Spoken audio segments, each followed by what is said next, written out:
C'est quoi le plongeon? C'est un sport artistique, un sport de spectacle, c'est aussi un sport olympique.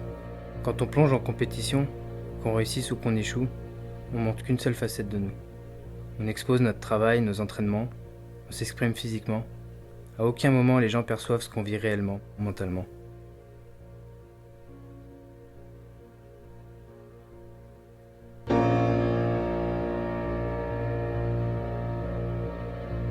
Quand on fait du plongeon ou d'autres sports acrobatiques, on accepte de recevoir des doses intenses d'adrénaline. La peur est en fait notre premier facteur de réussite dans notre carrière. Si à un moment donné on n'a pas peur, c'est qu'on prend pas de risque. Et si on prend pas de risque, on progresse pas. On n'évolue pas.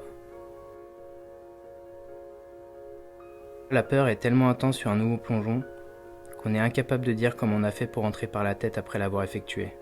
Comment on a fait pour pas prendre de plat. Quand on remonte sur la planche pour le refaire, on se retrouve exactement dans la même situation qu'avant. Et c'est là qu'il faut être le plus vigilant. Faut pas trop prendre la confiance, sinon on va droit au carnage.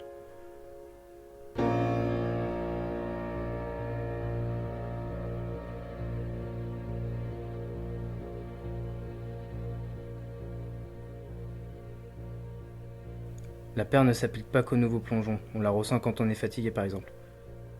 Parfois on arrive à l'entraînement et on sent que ça va être difficile de faire certains plongeons demandés. À ce moment-là on se remet en question, qu'est-ce que je fous là, pourquoi je fais ça? On aimerait tellement être à un autre endroit, à une autre place, mais on ne peut pas.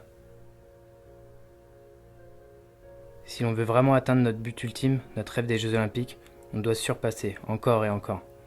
C'est notre choix d'être ici. On nous l'a pas demandé heureusement. Alors on y va.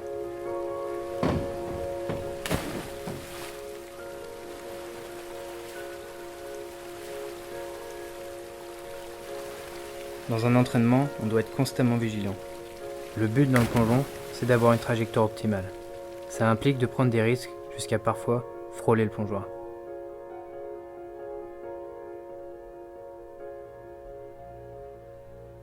Souvent, on a le sentiment d'être parti trop près de la planche.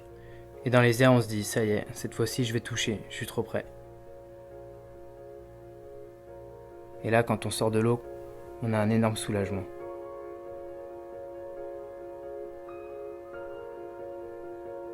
Dans le plongeon, la peur est constamment présente. Que ce soit à l'entraînement, avant l'entraînement, après l'entraînement.